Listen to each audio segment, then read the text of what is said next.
সামনে আসন্ন রমাজান আমাদের সামনে। আমরা আল্লাহর কাছে দোয়া করি আল্লাহ পাক আমাদের সবাইকে রমাজানে পৌঁছে দিন এবং সেখানে বেশি বেশি ইবাদত বন্দেগী করার মধ্য দিয়ে গুনাহগুলোকে মাফ করানোর তৌফিক দান করুন। কিছু কাজ আমাদের এখন থেকে করা উচিত, যেমন রমাজানের প্রস্তুতি নেওয়া উচিত মানসিকভাবে। শুধুমাত্র খাওয়া পানাহার ত্যাগ করা, স্ত্রী সহবাস ত্যাগ করার নামই কিন্তু সওম নয়। আল্লাহ পাকের সমস্ত নিষেধগুলো বর্জন করার নাম কিন্তু সওম। না খেয়ে থেকে কেউ যদি মিথ্যা কথা বলে, রোজা অবস্থায় কেউ যদি মিথ্যা কথা বলে, মাপে কম দেয়, গীবত করে, সুদ খায়, জেনা করে, দুর্নীতি করে, তার কি রোজা হবে? ওলামায়ে কেরাম যে কারো কাছে গিয়ে ফতোয়া নিয়ে নেন, যে কোনো মাযহাবের ওলামায়ে কেরামের কাছে ফতোয়া নিয়ে নেন, তারা বলবে রোজা হবে না। সওম এর নাম। মানসিক প্রস্তুতি নেওয়া দরকার যে রমাজান আসার আগেই আমি যে খারাপিগুলোর মধ্যে লিপ্ত আছি একটা একটা করে ছেড়ে দিব ইনশাআল্লাহ। রমজান মাস স্টার্ট হবে, তার আগেই আমার মাসের বাজার করা থাকবে। আল্লাহ পাক যতটুকু সামর্থ্য দিয়েছেন এর আলোকে আমি মাসের বাজার করে রেখে দিব। রমজান মাসে বাজারে যাব না, রমজান মাসে এত ঘন ঘন বাজারে যাব না। যদি যেতে হয় একটা কারণে যাব, ওই যে খুচরা কিছু বাজার থাকে এগুলো করতে যাবেন এবং বাজারে যাওয়ার দোয়া পরে বাসা চলে আসবেন। 10 লক্ষ নেকি পাবেন ইনশাআল্লাহ। আর রমজান মাসে তো যে কোনো আমল আরও 70 গুণ বৃদ্ধি করা হয়, তাই না? কি দোয়া? বাজারে গিয়ে দোয়া পড়লে 10 লাখ নেকি হয়। যেই বাজার সম্পর্কে নবী সাল্লাল্লাহু আলাইহি ওয়াসাল্লাম বলেছেন এটা সবচেয়ে নিকৃষ্ট জায়গা আল্লাহর কাছে, আর মসজিদ সবচেয়ে উৎকৃষ্ট জায়গা, তাই না? সবচেয়ে নিকৃষ্ট কেন? কারণ বাজারে গেলে মানুষ আল্লাহকে ভুলে যায়। খেয়াল করে দেখবেন, বাজারে গেলে মানুষ আল্লাহকে সাধারণত ভুলে যায়, দুনিয়াবি কাজে মানুষ বেশি ব্যস্ত হয়ে যায়। এই যে আমরা আল্লাহওয়ালা মানুষের সোহবতের কথা বলি, এটা এই কারণে যে তারা আপনাকে আল্লাহর কথা স্মরণ করায় দিবে। এই কারণে সোহবত ইম্পর্ট্যান্ট, গুরুত্বপূর্ণ। বাজারে গেলে দুনিয়াদার মানুষের সোহবতে আপনি দিন ভুলে যাবেন, আল্লাহকে ভুলে যাবেন। ওই সময় যদি কেউ আল্লাহর কথা স্মরণ করে এই দোয়াটা পড়ে 10 লক্ষ নেকি হবে ইনশাআল্লাহ তাআলা। দোয়াটা কি? আমার সাথে পড়েন, লা ইলাহা ইল্লাল্লাহ ওয়াহদাহু লা শারীকা লাহ লাহুল মুলক ওয়া লাহুল হামদ ইউহয়ী ওয়া ইউমীত ওয়া হুয়া হাইয়ুন লা ইয়ামুত বিয়াদিহিল খায়রু কুল্লুহু ওয়া হুয়া আলা কুল্লি শাইইন কাদির। খুব কঠিন। এই যে ফিজিক্স পড়েছেন না, physics, chemistry, biology, medical science, BBA, MBA, doctorate, BCS coaching, কত কি করেছেন, এখানে এর চেয়ে কঠিন পড়া পড়তে হয় নাই?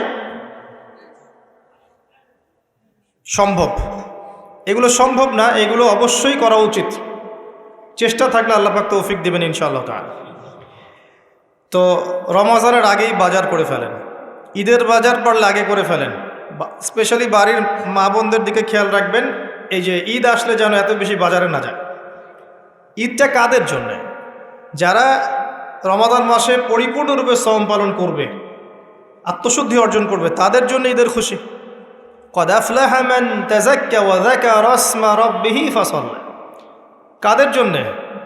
যারা সারা রমাজান জুড়ে নামাজ পড়ে নাই, তারাবি আদায় করে নাই, তিলাওয়াত করে নাই, সেহরিতে খেয়েছে 10টা আইটেম, ইফতারে 20টা আইটেম, এদের জন্য রমাজান। রমজান মাসেও দুর্নীতি ছাড়তে পারেনি, সুদ ঘুষ ছাড়তে পারেনি, জেনা করেছে, ব্যভিচার করেছে, ঘুষ খেয়েছে, মানুষের সম্পদ আত্মসাৎ করেছে, এদের জন্য রমাদান। রমাদান আসলেই দেখবেন বাজারে পণ্যের দাম বাড়িয়ে দেওয়া হয়। কি জন্যে ভাই? এই কাজটা কি গভর্নমেন্ট করে? ব্যবসায়ীরা করেন। কেন করেন? রমজান মাসে আপনার সুযোগ, আপনি মানুষকে কম দামে খাওয়ালে আল্লাহ আপনাকে অফুরন্ত নেকি দেবেন ইনশাআল্লাহ। বিভিন্ন মুসলিম কান্ট্রিতে গিয়ে দেখবেন রমজান মাসে বাজার নিয়ন্ত্রিত হয়, একদম প্রাইস কমে যায়। ইল্লা বাংলাদেশ, আমাদের এখানে দেখবেন প্রাইস রিচ করছে। এই প্রাইস রিচিংটা কারা করে? গভর্নমেন্ট করে? ব্যবসায়ীরা করেন। কেন করেন? সিন্ডিকেট কেন করেন? এই সময় কেন মাপে কম দেন? এই একটা সিজন ব্যবসা করে নেবেন এই জন্যে? এখানে যদি আপনি প্রকৃত মুমিন হতেন, মুসলিম হতেন, তাহলে আপনি জনগণের জন্য দাম কমিয়ে দিতেন এবং আপনারা মিলে সওয়াব অর্জন একটা মাধ্যম বানাতেন যে আজকে আমার একটা হোটেলে ব্যবসা আছে, আমি আজকে ইনশাআল্লাহ 10 জন রোজাদারকে ইফতার করব ফ্রি। করানো যায় না? এটা করলে আপনার রিজিক কমে যাবে? আল্লাহ আপনাকে যে রিজিক দিয়েছেন, একটা দানা না খেয়ে পৃথিবী থেকে যাবেন? যাবেন না। কি জন্য অন্যায় পথে যাচ্ছেন? মাল মজুত করে রেখে দিবে, মাল কিনা আগে থেকেই মজুত করে রেখে দিবে, যখন দাম বাজারে ইচ্ছা করে একটা সিন্ডিকেট তৈরি করার চেষ্টা করা হবে, মানব সৃষ্ট। তারপরে এরাই আবার চক্র বৃদ্ধি করে দামটা বাড়িয়ে দিল, মাশাআল্লাহ। আর জনগণ দেখবেন ওই যে চাল ডাল কেনার জন্য ট্রাকের পিছনে দৌড় দিচ্ছে। এই কৃত্রিম সংকট তৈরি করেছি আমরা। আল্লাহ পাক রিজিক দিয়েছেন অফুরন্ত আসমান জমিন থেকে, মানুষ এইসব দুর্নীতি করে রিজিকগুলো নষ্ট করেছে।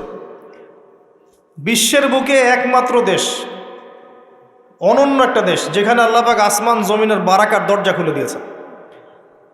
শস্য শ্যামল, সুজলা সুফল, আপনি যে কোনো প্রোডাক্ট এখানে উৎপন্ন করতে পারবেন। মাটি এমন উর্বর, আপনার সমুদ্র আছে, প্রাকৃতিক সম্পদ আছে, আপনার গ্যাস আছে, কয়দিন পর তেল আসবে ইনশাল্লাহ, নদী নালা আছে, অক্সিজেন ফ্রেশ পাবেন, খাবার ফ্রেশ পাবেন।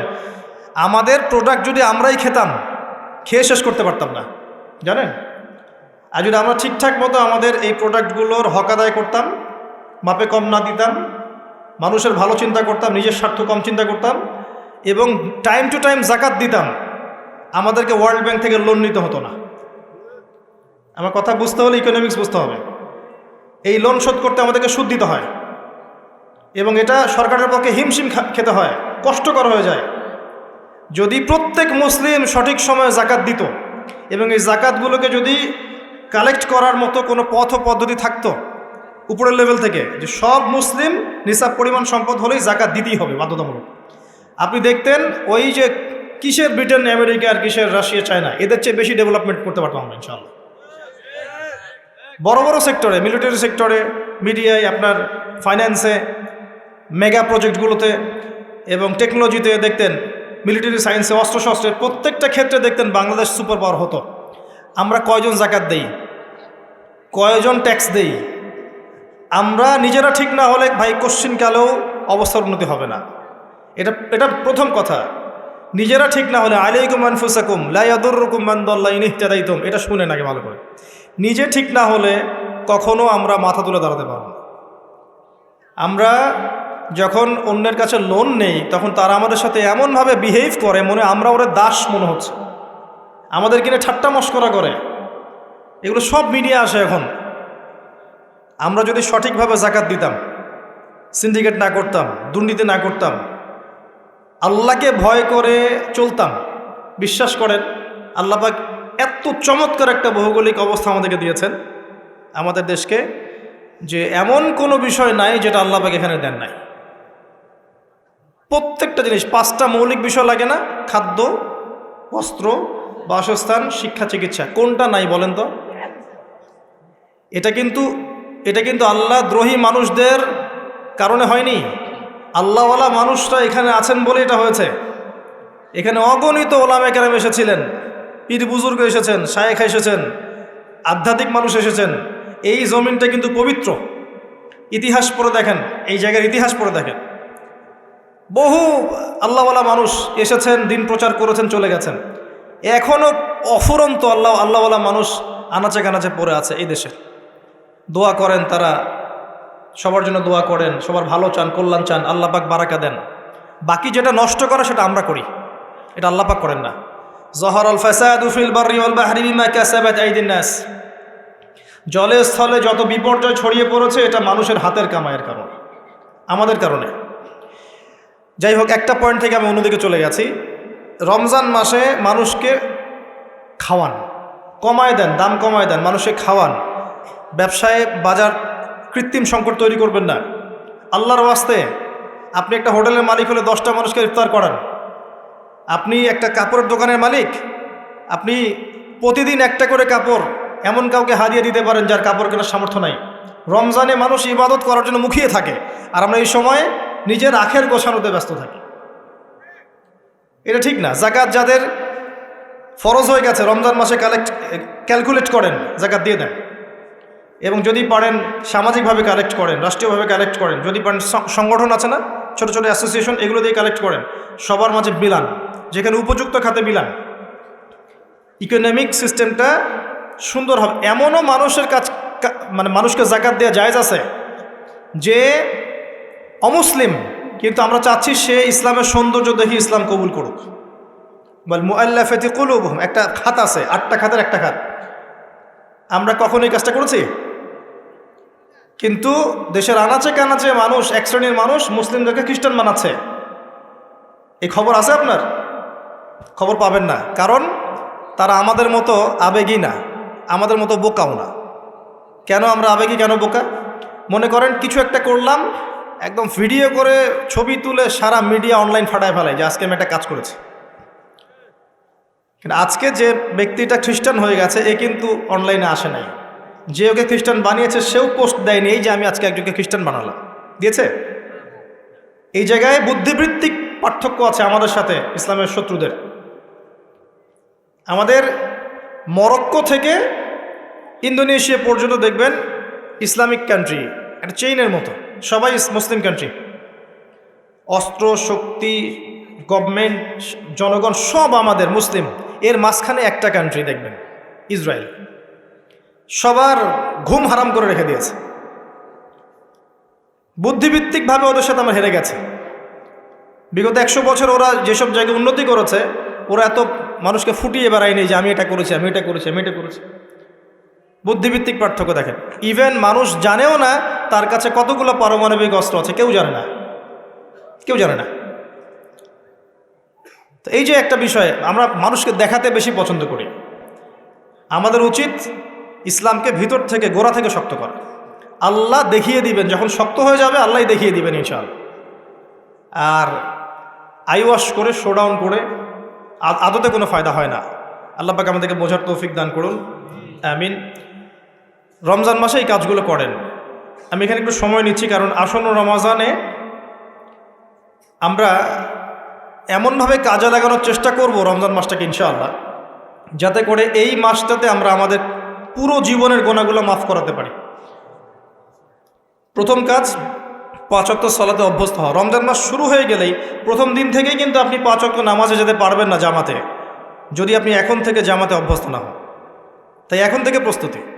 রমজান মাসেই গিয়ে আপনি জাকাত ক্যালকুলেট করতে পারবেন না, এখনই আপনি সম্পদের হিসাব করেন, ওলামায়ে কেরামের কাছে যান, জাকাতের হিসাব করেন। এমনকি আপনি এটাও করতে পারেন, আপনার সম্পদের যে মিরাস আছে, মিরাস বন্টন, এটা এখন থেকে জেনে নিয়ে সেভাবে বন্টন করা শুরু করেন। এটা একটা সমস্যা আমাদের দেশে, আমাদের মুসলিমদের মাঝে। মানুষ মারা গেলে সম্পত্তি নিয়ে কাউয়া কাচাল শুরু হয়, তাই না? জীবিত অবস্থায় কেন বন্টন করছেন না? ওই যে কয়দিন আগে দেখলেন না, ব্যাংক কর্মকর্তা একজন মারা গেল, ফেসবুকে দেখেছেন? দাফন করতে দিচ্ছে না, 2 ছেলে ঝগড়া করছে, দলিল নিয়ে বসে আছে। সুবহানাল্লাহ, মানুষের টাকায় তার কাফন কিনে দাফন করা হলো। জীবিত থাকতেই সম্পত্তি বন্টন করে দেন, যার যার হক তাকে তাকে দিয়ে দেন, নিজের হক আল্লাহর কাছে চান, আপনি সুখে থাকবেন। কারণ আমি বারবার বলি, মানুষ মানুষের অবস্থানকে ভালোবাসে, মানুষ মানুষের অবস্থানকে ভালোবাসে। আজকে আপনার অবস্থান ভালো, আপনাকে সবাই ভালোবাসছে, ঠিক আছে, কিন্তু আপনি যদি তাদেরকে তাদের প্রাপ্য না দেন, আপনার ইন্তেকালের পর তারা আপনার কথা নাও স্মরণ করতে পারে। তা আল্লাহকে ভালোবাসেন, আল্লাহর সন্তুষ্টির জন্য যার যার হক তাকে তাকে দিয়ে দেন, নিজের হক আল্লাহর কাছে চেয়ে নেন, আপনি সুখে থাকবেন ইনশাআল্লাহ। তো এই কাজগুলো রমজান আগেই করে ফেলেন, বাজারঘাট করে ফেলেন। এটা আমি টিপস দিচ্ছি এই কারণে, বাজারটা অনেক বেশি সময় নষ্ট করবে আপনার। রমজান মাসে অনেক বেশি সময় আপনার বাজার খেয়ে ফেলবে। এই যে 1-1.5 মাস বাকি আছে, এখন থেকে কোরআন পড়া শিখে নেন। 1.5 মাস সময় লাগবে না ইনশাআল্লাহ, যদি আপনি আলেমের কাছে মাদ্রাসায় গিয়ে কোরআনের তেলাওয়াতটা শেখেন। রমজান মাসে প্রত্যেক দিন 1 পারা করে পড়বেন, পারা যাবে? 30 দিন 30 পারা, 1 মাসে কোরআন খতম, পারা যাবে না? নামাজ মিস দিবেন না জামাতের সাথে, আল্লাহ পাক তৌফিক দান করুন বক্তা শ্রোতা সবাইকে। এবং তারাবির সালাত মিস দিবেন না। তারাবির নামাজ কয় রাকাত এটা নিয়ে ঝগড়া করেন না, আপনি নামাজের কোয়ালিটি বাড়িয়ে দেন। নামাজটা একদম রাসূল সাল্লাল্লাহু আলাইহি ওয়াসাল্লামের সুন্নাহ মোতাবেক আদায় করার চেষ্টা করেন। নবী সাল্লাল্লাহু আলাইহি ওয়াসাল্লাম পা ফুলে যেত না, নামাজ পড়তে পড়তে পা ফুলে যেত না, দীর্ঘ সময় দাঁড়িয়ে থাকতেন। সবচেয়ে সুন্দর তেলাওয়াত যার, তাকে ইমাম করেন। সবচেয়ে সেরা হাফেজকে ইমাম করেন, যার তেলাওয়াত শুনলেই নামাজের মনোযোগ নামাজে ফিরে আসে, এমন মানুষকে ইমামতির দায়িত্ব দেন। মুয়াজ্জিন যিনি হবেন, সুললিত কণ্ঠের মানুষকে মুয়াজ্জিন বানান। আজান আল্লাহু আকবার শুনলেই কলিজা টানে মসজিদে নিয়ে আসবে, এমন মানুষকে আপনি মুয়াজ্জিন বানায় দেন। যাকে তাকে বানায় না, ভাইবা নেন, পরীক্ষা নেন, টেস্ট করেন, তারপরে দেন। ইমাম সাহেব, খতিব সাহেব, তারাবির নামাজ যারা পড়াবেন তাদের তো বউ বাচ্চা কাচ্চা আছে না, পরিবার নাই, তাদেরকে ভালো হাদিয়ার ব্যবস্থা করেন যাতে তাদের অন্য কোনো ফিকির না থাকে। রমজান মাসে এগুলোই তারা করবে ইনশাআল্লাহ। আপনি তার পরিবারের দায়িত্ব নিয়ে নেন। আমরা সবাই যদি একটু একটু করে দায়িত্ব নিই, তার পরিবারের দায়িত্ব নেওয়া সম্ভব না? তারা কি সমাজের নিম্ন শ্রেণীর মানুষ? খায়রুকুম মান তাআল্লামাল কোরআন ওয়া আল্লামাহ, নবীজি কি বলেছেন? সর্বশ্রেষ্ঠ মানুষ তারাই যারা নিজেরা কোরআন শেখে অপরকে শেখায়, তাদেরকে মূল্যায়ন করেন। আমরা খেয়াল করে দেখি অনেক সময় তারা মসজিদ কমিটির কাছে জিম্মি হয়ে যায়। এমনটা করবেন না, তাদের সম্মান তাদেরকে দিন, ইখতিয়ার দিন। সুন্দর মতো তারা নামাজ পড়াবে, তারাবির নামাজ পড়াবে ইনশাআল্লাহ। তারাবির সালাতে আপনি অ্যাটেন্ড করেন, প্রয়োজনের শেষ রাত্রে আবার উঠে 2 রাকাত নামাজ পড়েন, আল্লাহর কাছে চান। দোয়া কবুলের মাস রমাদান, তাই নয় কি? আরও অনেক বিষয় আছে। সাদাকাতুল ফিতরগুলো দিবেন রমাদান মাসে। ওই যে কিছু হোটেল আছে না, পর্দা টাঙায় রাখে, মানে ওখানে মনে হয় আল্লাহ দেখে না, তাই না? পর্দাটা টাঙায় রাখে। এগুলোকে বয়কট করবেন। কি জন্যে? যারা নন মুসলিম তাদের জন্য হোটেল আলাদা ব্যবস্থা আছে না? মুসলিমদের জন্য কোনো পর্দার ব্যবস্থা থাকবে না। মুসলিম হলে আপনি বসতেই দিবেন না, রোজা রাখেন নাই কেন? যদিও বা মুসাফির হলে সুযোগ আছে, অসুস্থ হলে সুযোগ আছে, কিন্তু এই যে সংস্কৃতি তৈরি করছি আমরা, হোটেলে একটা অংশ থাকবে যারা বেরোজাদার ওখানে গিয়ে খাবে। মাশাআল্লাহ। জিনিসপত্রের দাম কমান, মানুষের উপকার করেন, মানুষকে কাপড় দেন, খাবার দেন, বেশি বেশি ইফতার করান। ইফতারের প্রজেক্ট হাতে নেন। যার যেরকম ক্ষমতা আছে, কেউ যদি সমাজের নেতা হয়ে থাকেন, সমাজের মানুষকে ইফতার খাওয়ানোর ব্যবস্থা করেন। আপনি পরিবারে ইফতারের এমন অ্যারেঞ্জমেন্ট করবেন যাতে পরিবারে বাচ্চা কাচ্চা সবাই মিলে একসাথে ইফতার করে। ওরা দেখে দেখে বড় হবে যে আমরা ছোটোবেলায় আমাদের বাবা মার সাথে একসাথে ইফতার করে বড় হয়েছি। ইসলামিক সংস্কৃতি মনের ভিতর ঢুকে যাবে। এটা কিন্তু ইসলামিক সংস্কৃতি, আমরা কিন্তু এগুলো হারিয়ে ফেলছি। দেখবেন এখন আলাদা আলাদা প্লেট, আলাদা আলাদা ঘরে খাবার খাচ্ছে, তাই না? কিন্তু ইসলামিক সংস্কৃতি যে একসাথে বসবো, বাসার কর্তা তিনি বসবেন, মা বসবেন, বোন বসবে, ছেলেমেয়েরা বসবে, প্রথমে কর্তা শুরু করবে, তারপর তারা শুরু করবে আদব। এখন এগুলো নাই। এখন যে যার প্লেট নিয়ে ঘরে ঘরে চলে যায়, যে যার হাতে একটা করে স্মার্টফোন। একটা বাড়ির মধ্যে 10টা জগৎ, একটা বাড়িতে 10টা ভিন্ন ভিন্ন পৃথিবী। একজন এক এক জগতে বিচরণ করে, কারোর সাথে কারো যোগাযোগ নেই। এই করে করে আমরা পারিবারিক বন্ধনগুলো নষ্ট করে ফেলছি। মেয়েদের কোরআন শেখার ব্যবস্থা করেন রমজান মাসে, আপনারাও শেখেন। রমজান মাসে কোরআন তেলাওয়াত করেন বেশি বেশি, অন্তত একটা খতম দেন। যারা হাফেজে কোরআন তারা বেশি বেশি খতম দেন, বেশি বেশি তেলাওয়াত করেন, প্রত্যেক হরফে 10 নেকি হবে। এই মাস কোরআন নাজিলের মাস। আর কি আছে? যারা কোরআনে বিজ্ঞ পারদর্শী তাদের উচিত কোরআন এবং সুন্নাহ এই মাসে গবেষণা করে 30 দিন 30টা দার্স দেয়া। পারা যাবে না? মসজিদে কোনো একটা ওয়াক্তে নামাজের পরে 30 দিন 30টা সাবজেক্টে কথা বলবে। একদিন সালাত, একদিন সওম, একদিন যাকাত, একদিন তাওবা, একদিন মনে করেন আত্মশুদ্ধি, একদিন তাজকিয়া, একদিন সুদ ইত্যাদি। একটা দিন একটা সাবজেক্টে কথা বলা যায় না? 10 মিনিট, 15 মিনিট, 20 মিনিট করে মসজিদ ভিত্তিক কাজগুলো করেন। ইনশাল্লাহ দেখবেন রমজান মাসটা প্রাণবন্ত হবে।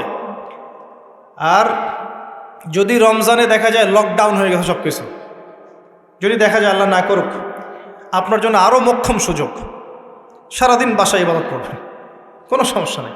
আর রমজান মাসে অপসংস্কৃতিগুলো বন্ধ করে ফেলবেন। বাসায় এসব মুভিজ, তারপরে যে আপনার ডিশ অ্যান্টিনা কী কী আছে এগুলো আমি ঠিক বুঝি না, টাটা স্কাই কী কী জানি আছে না, এগুলো সব বন্ধ করে ফেলবেন, এগুলো রাখবেন না। যদিও বা বাসায় একটা টিভি এখনকার ফোনের চেয়ে অনেক ভালো। কোন সেন্সে বললাম? আগে এমন ছিল যে বাসায় একটা টিভি আছে ডাইনিং রুমে, যেখানে সবাই একসাথে বসে টিভি দেখতো, তাই না? সবাই একসাথে মিলে একটা মুভি দেখতো, একটা বাংলা সিনেমা দেখছে বা নাটক দেখছে, এমন ছিল। তখন কি হতো, ছেলে বাবার অগোচরে খারাপ কিছু দেখতে পারতো না, চ্যানেল চেঞ্জ করতে পারতো না, পারতো? এখন সবার হাতে স্মার্টফোন, সবাই ঘরে ঘরে যে যার মতো পর্নোগ্রাফি দেখছে, কেউ কারোটা দেখে না। ওইটাও এর চেয়ে ভালো ছিল। আর এগুলো শয়তানের যন্ত্র, আপনি বাসায় স্থান দিবেন না। রমজান মাসে তো মোটেই না। আল্লাহ পাক আমাদেরকে আসন্ন রমজানে পৌঁছে দিন এবং আমরা দোয়া করি আল্লাহ পাক রমজানটাকে আমাদেরকে সর্বোচ্চ এফোর্ট দিয়ে কাজে লাগানোর তৌফিক ইনায়াত করুন, আমিন। নবীজি বলেছেন সাল্লাল্লাহু আলাইহি ওয়াসাল্লাম, রমাদান মাসকে পেয়েছে, নিজের গুনাহ মাফ করাতে পারলো না, তার জন্য ধ্বংস। আমরা যেন ওই কাতারে না পড়ি, আল্লাহ পাক আমাদেরকে হেফাজত করুন, আমিন। তৃতীয় সিঁড়িতে তিনি তখন বলছেন সাল্লাল্লাহু আলাইহি ওয়াসাল্লাম, ধ্বংস হোক সেই ব্যক্তি যার সামনে আমার নাম উচ্চারণ করা হয়েছে, সে আমার নাম শুনে দরুদ পড়ে নাই। জীবনে কখনো যেন এমন না হয় যে আপনার সামনে মুহাম্মদ সাল্লাল্লাহু আলাইহি ওয়াসাল্লাম নামটা উচ্চারিত হয়েছে, আপনি দরুদ পড়েন নাই, এমনটা যেন কখনো না হয়। সবচেয়ে শ্রেষ্ঠ দরুদ কোনটা? দরুদে ইব্রাহিম, এটা পড়বেন। যদি এটা না পড়েন, সকাল সন্ধ্যায় এতটুকু পড়বেন, আল্লাহুম্মা সাল্লি ওয়া সাল্লিম আলা নবিয়িনা মুহাম্মদ। দরুদ সকালে 10 বার করে দরুদ পড়ে নবী সাল্লাল্লাহু আলাইহি ওয়াসাল্লাম ইনশাআল্লাহ ওই ব্যক্তির জন্য সুপারিশ করবেন ইনশাআল্লাহ। এই আমলগুলো করতে কি আপনাকে সরকার বাধা দিবে? প্রশাসন বাধা দেয়? আমরা অনেক ক্ষেত্রে উপরের দিকে আঙ্গুল তুলে বসে থাকি। অনেক কাজ আমাদের করার আছে নিজের ভিতরে, যেগুলো করলে আমাদের কোনো সমস্যা নেই, আমরা সেগুলোই করি না। 5 ওয়াক্ত নামাজ পড়তে কে বাধা দিবে আপনাকে? আপনি আপনার পরিবারে বোরখা পর্দা রাখবেন, কেউ বাধা দিবে আপনাকে? আপনি বলছেন আমি সুদ খাবই না, আমি সুদের চাকরি করব না, শশা বিক্রি করে খাবো, তাও ভালো, কে বাধা দিবে আপনাকে? কে ফোর্স করবে সুদ খেতে আপনাকে? আপনি বলছেন যে আমি ঘুষ দিয়ে চাকরি নিব না, আমি চাকরি করব না, প্রয়োজনে ব্যবসা করে খাবো, কেউ বাধা দেবে আপনাকে? আপনি বলছেন যে আমি প্রত্যেক মাসে একটা বার কোরআন খতম করব, কেউ বাধা দেবে? ডেইলি জিকির আজগার করবেন, কেউ বাধা দেবে? অনেক সুযোগ আছে, এমন না সব দরজা বন্ধ হয়ে গেছে, বিষয়টা এমন নয়। অনেক কিছু করার আছে। আপনি যদি মানবতার সেবায় কাজ করতে চান, কেউ বাধা দিবে? সামাজিক প্রকল্প করলে কেউ বাধা দিবে? রক্তদান কর্মসূচি করতে চান, কেউ বাধা দিবে? গাছ লাগান, কেউ বাধা দিবে? এতিমদের দায়িত্ব নেন, কেউ বাধা দিবে? আপনি যদি একটা বিধবা মেয়েকে বিয়ে করেন, কেউ বাধা দিবে? একটা তালাকপ্রাপ্ত মেয়েকে বিয়ে করে আপনি তার দায়িত্ব নিয়েছেন, তার গার্ডিয়ান হয়েছেন, কেউ বাধা দিবে? এগুলো নেককার কাজ নয়, এগুলো সৎ কাজ নয়। তো সৎ কাজ করার রাস্তা কি সব বদ্ধ হয়ে গেছে? আল্লাহ পাক এই জন্যই বলেছেন, ইয়া আইয়ুহাল্লাযীনা আমানু, হে মুমিনগণ, আলাইকুম আনফুসাকুম, তোমরা নিজেরা নিজেদের আত্মশুদ্ধির খবর নাও, নফসের খবর নাও। লা ইয়াদুররুকুম মান দাল্লা ইন ইহতাদাইতুম ইলাল্লাহি মারজিউকুম জামিআন ফায়ুনাব্বিউকুম বিমা কুনতুম তা'মালুন।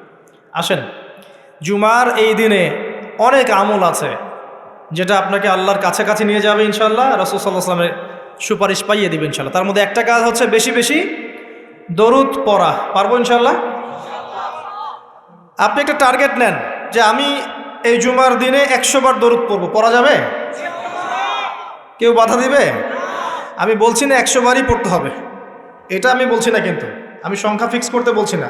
আপনি একটা টার্গেট নিয়েছেন যে আমি 100 বার মিনিমাম পড়বো আজকে, কেউ বাধা দিবে? এটা কি বেদাত হয়ে যাবে? আচ্ছা, জুমার দিন অন্যতম একটা আমল হচ্ছে, অন্যতম আমল সেটা হলো জুমার সলাতের জন্যে, ভালো করে শোনেন, জুমার সলাতের জন্যে আগে আগে মসজিদে যাওয়া। আমরা কি করি? প্রথম রাকাত হয়ে গেছে, দ্বিতীয় রাকাতের শেষ বৈঠক বাকি আছে, দৌড় দিয়ে মসজিদে যান। অনেক মুসল্লি দেখবেন জাস্ট নামাজটা শুরু হওয়ার আগে আগে মসজিদে ঢুকবে, অথচ নবী সাল্লাল্লাহু আলাইহি ওয়াসাল্লাম বলেছেন, জুমার দিনে কেউ যদি সকাল সকাল উত্তম রূপে গোসল করে, উত্তম রূপে গোসল কোনটা এটা জানেন তো? আমরা ফরজ গোসল যেমন করে করি, এটা সর্বোত্তম গোসল। উত্তম রূপে গোসল করেছে, সবচেয়ে সেরা জামাটা পরেছে, সবচেয়ে সেরা উত্তম পোশাকটা। আমরা মসজিদে যাওয়ার সময় সবচেয়ে খারাপ পোশাকটা পরি। আর যদি দেখা যায় কোনো পলিটিক্যাল নেতা দাওয়াত করেছেন, সবচেয়ে সুন্দর কাপড় পরে গেলাম, দাঁড়ান, আপনি আল্লাহর সাথে মসজিদে দেখা করতে যাচ্ছেন, কেন সবচেয়ে নোংরা জামাটা পরে যান? আপনি সবচেয়ে উত্তম পোশাক পরে যাবেন। দলিল দিব, ওই যে হাদিসে জিবরিল, জিবরাইল আলাইহিস সালাম মসজিদ নববীতে আসলেন, এসে নবী সাল্লাল্লাহু আলাইহি ওয়াসাল্লামের হাঁটুর সাথে হাঁটু লাগিয়ে বসলেন। ওই হাদিসের মধ্যেই আছে, দেখবেন, রজুলুন শরীদুল বায়াদু সিয়াব, একদম উত্তম ধবধবা কাপড় পরে সে মসজিদে এসেছে, প্রমাণ। তো জুমার দিনে যদি আপনি সবচেয়ে সেরা সুন্দর পোশাকটা পরেন, আগে উত্তম রূপে গোসল করেন, আতর খুশবু ব্যবহার করেন, ব্যবহার করে আপনি খুতবা শুরু হওয়ার আগেই, খুতবা মানে বয়ান, এটা শুরু হওয়ার আগেই আপনি পায়ে হেঁটে মসজিদে আসেন, ইমাম সাহেবের কাছাকাছি বসেন এবং মনোযোগের সাথে তার খুতবা শোনেন, কাউকে কষ্ট না দেন, এমনকি কারোর সাথে এতটুকু না বলেন যে চুপ করো। কেউ পাশে কথা বলছে, আপনি এতটুকু বলবেন না চুপ করো। সাহাবে কেরাম হাতের মধ্যে পাথর রাখতেন ছোট ছোট, যদি দেখতেন কেউ কোনো জরুরতে কথা বলছে পাথর নিয়ে ঢিল দিতেন, মুখ দিয়ে বলতেন না চুপ করো। এই কাজ যদি কেউ করে এবং ইমামের সাথে নামাজ শেষ করে, নবী সাল্লাল্লাহু আলাইহি ওয়াসাল্লাম বলছেন প্রত্যেক পদক্ষেপে 1 বছরের রোজা, 1 বছরের নফল নামাজের নেকি পাবেন। এই ফজিলতটা আপনি জুমার দিনে অর্জন করতে পারেন। কয়েকটা কাজ আবার বলছি। প্রথমে উত্তম রূপে গোসল করা সকাল সকাল, তারপরে সবচেয়ে সুন্দর পোশাক পরা, আতর খুশবু ব্যবহার করা, পায়ে হেঁটে মসজিদে যাওয়া, বাহনে চড়ে নয়, অনেক দূরে থাকলে আলাদা কথা, পায়ে হেঁটে যাওয়া, তারপর ইমাম সাহেবের কাছাকাছি বসা, ইমাম সাহেবের কাছাকাছি বসে মনোযোগের সাথে খুতবা শ্রবণ করা, খুতবায় কোনো কথা বলবে না, কাউকে বিরক্ত করবে না, কাউকে কষ্ট দিবে না, এই যে ফোন নিয়ে টিপাটিপি করবে না, ঠিক আছে। এবার ইমাম সাহেবের সাথে নামাজ শেষ করবে, প্রত্যেক পদক্ষেপের বিনিময়ে 1 বছরের নফল সওম, 1 বছরের নফল নামাজের নেকি হবে ইনশাআল্লাহ। পারা যাবে ইনশাআল্লাহ। জুমার দিন, জুমার দিন আরেকটা আমল আছে, যদি পারেন করবেন, সবার পক্ষে হয়তো সম্ভব হয় না, তবে যে করতে পারবেন তার জন্য বিশাল ফজিলত আছে। সেটা হলো, এটা শুধু জুমার দিনেই নয়, অন্য দিনেও করা যায়, তবে জুমার দিনটা আমরা একটু গুরুত্ব দিই এই কারণে বলছি। ফজরের নামাজ জামাতে পড়া, ফজরের নামাজ জামাতে পড়া, এরপরে উঠে চলে না যাওয়া, বসে থাকা, বসে বসে আল্লাহ জিকির করতে থাকা, তাসবিহ তাহলিল তিলাওয়াত, আপনার যত আমলগুলো করেন আপনি সকাল সন্ধ্যা জিকির আজকার, এগুলো শেষ করা, শেষ করে সূর্য উঠে গেল, পিছনে সূর্য উঠে গেল, সূর্যটা একটু উঠে গেছে, ইশরাকের সময় হয়েছে, আপনি এখন 2 রাকাত নফল নামাজ পড়লেন, পড়ে বাসায় ফিরে গেলেন। নবী সাল্লাল্লাহু আলাইহি ওয়াসাল্লাম বলছেন একটা কবুল হজ, একটা কবুল ওমরার নেকি হবে ইনশাআল্লাহ। এটা করা যায় জুমার দিনে, কারণ জুমার দিনে আমরা কম বেশি মসজিদে আসি, আল্লাহ পাক আমাদেরকে তৌফিক দান করুন। আর 2-1টা কথা বলছি, বলে আমি অন্য প্রসঙ্গে যাচ্ছি। জুমার দিন আরেকটা গুরুত্বপূর্ণ কাজ হচ্ছে দোয়া করা। কি করা? বেশি থেকে বেশি দোয়া করা। 2টা মুহূর্ত আছে এই দিনে যে দোয়া করলে দোয়া কবুল হবেই ইনশাআল্লাহ, আল্লাহ পাক ফিরিয়ে দিবেন না ইনশাআল্লাহ। যদি আপনার আকীদায় শিরক না থাকে, যদি আপনার আমলের মধ্যে বেদাত না থাকে, এবং যদি আপনার রিজিকে হারাম না থাকে, ইনশাআল্লাহ দোয়া কবুল হয়ে যাবে। সময় 2টা হচ্ছে, ইমাম সাহেব খুতবা শুরু করেছেন, এখান থেকে সালাম ফিরানোর আগ পর্যন্ত, ইমাম সাহেব খুতবা শুরু করেছেন, এখান থেকে সালাম ফিরানোর আগ পর্যন্ত মনে মনে দোয়া করতে থাকবেন। আরেকটা হচ্ছে আসরের সালাতের পর থেকে মাগরিব পর্যন্ত, এই সময়টুকুর মধ্যে দোয়া কবুল হবে ইনশাআল্লাহ। করা যাবে? আমাদের অনেক চাওয়া আছে না, নিজের জন্যে, পরিবারের জন্যে, সুস্থতার জন্যে, আমাদের সমাজের জন্যে, দেশের জন্যে আমাদের চাওয়া আছে না, উম্মার জন্য আমরা চাই না? এই চাওয়াগুলো পূরণের মোক্ষম সময় খুঁজে খুঁজে দোয়া করতে হয়, দোয়া কবুলের সময়গুলো খুঁজে খুঁজে দোয়া করতে হয়। যে এখন এই মাজলিসে দোয়া কবুল হচ্ছে ইনশাআল্লাহ, যখন দিনের জন্য মানুষ বসে এই জায়গায় মানুষের দোয়া কবুল হয়, যখন বৃষ্টি পড়ে তখন দোয়া করলে দোয়া কবুল হয়, রাতের শেষ অংশে দোয়া করলে দোয়া কবুল হয়, আপনি মুসাফির মানুষ, দোয়া করলে দোয়া কবুল হয়, জুমার দিনে এই ক্ষণগুলোতে দোয়া কবুল হয়, আজান হয়েছে, আজান এবং ইকামত এর মাঝখানে দোয়া কবুল হয়, সেজদা দিয়েছেন নামাজে, এই সেজদায় আপনার দোয়া কবুল হবে, ফরজ নামাজের শেষে সালাম ফিরানোর আগে এবং সালাম ফিরানোর পর দোয়া কবুল হয়। অনেক জায়গা আছে, যুদ্ধের মাঠে, জিহাদের মাঠে দোয়া কবুল হয়, অনেক ক্ষেত্র আছে দোয়া কবুল হওয়ার। আমাদের খুঁজে খুঁজে দোয়া করতে হবে। আমরা কি করি? দোয়া করানোর জন্য মানুষকে হায়ার করে নিয়ে আসি, ডেকে নিয়ে আসি। আপনার বাবা মারা গেছেন, আমি কি আপনার আবেগটা বুঝতে পারবো? আপনার ওই অনুভূতিটা কি আমি ফিল করতে পারবো? আপনার সন্তান অসুস্থ, আমি কি ফিল করতে পারবো আপনার সন্তানের জন্য আপনার মনটা কেমন করছে? তখন আপনি দাঁড়িয়ে যাবেন নামাজে, আপনি দোয়ার জন্য হাত উঠাবেন, ইনশাআল্লাহ চোখের পানি ছেড়ে দেবেন, আল্লাহ পাক দোয়া কবুল করবেন ইনশাআল্লাহ। আরেকটা কাজ আছে যেটার পরে দোয়া কবুল হয়, সেটা হচ্ছে যে কোনো ভালো কাজ করার পরে। মনে করেন আপনি বাসা থেকে বের হয়েছেন, একটা উদাহরণ দিচ্ছি আর কি। একজন মানুষ হঠাৎ আপনার সামনে আসলো, তার খাবারের প্রয়োজন আছে, তার কাপড়ের প্রয়োজন আছে, সে খুব অনুনয় বিনয় করে আপনার কাছে চাইছে, আল্লাহর ওয়াস্তে আপনার কাছে চাইছে। আর আল্লাহর ওয়াস্তে কিছু চাইলে মানুষকে দিতে হয়। আল্লাহর ওয়াস্তে কেউ কিছু চাইলে তার হাতটাকে খালি ফেরাতে হয় না, এটা নিষেধ। আর মনে হয় সব ভিক্ষুকরা এই হাদিসটা জানে, আমার ধারণা যে সব ভিক্ষুকরা হাদিসটা জানে। যখনই দেখবেন সামনে বলবে আল্লাহর ওয়াস্তে ভাই কিছু দেন, যখন এই কথাটা বলে তখন আমার কাছে মনে হয় মেবি তারা হাদিসটা জানে। আর না দিয়ে পারা যায় না। জীবনে এমন অনেক হয়েছে আমার নিজেরও, যে আমি না দেওয়ার নিয়াতি করে ফেলেছি, দিব না, আমার তাড়া আছে, আমি যাচ্ছি সামনে, বিজি, সময় নাই, পিছন থেকে ডাক দিচ্ছে আল্লাহর ওয়াস্তে ভাই দিয়ে যান, গাড়ি ঘুরানো লাগছে, আজ ঘুরান গাড়ি দিয়ে যাই, আল্লাহর ওয়াস্তে চাইছে। তো আল্লাহর ওয়াস্তে কেউ কিছু চাইলে তাকে দিতে হয়। তো আল্লাহর ওয়াস্তে আবার হারাম কিছু চাইন না, কথা বুঝতে পারেন নাই? আল্লাহর ওয়াস্তে আবার হারাম কিছু চাইন না।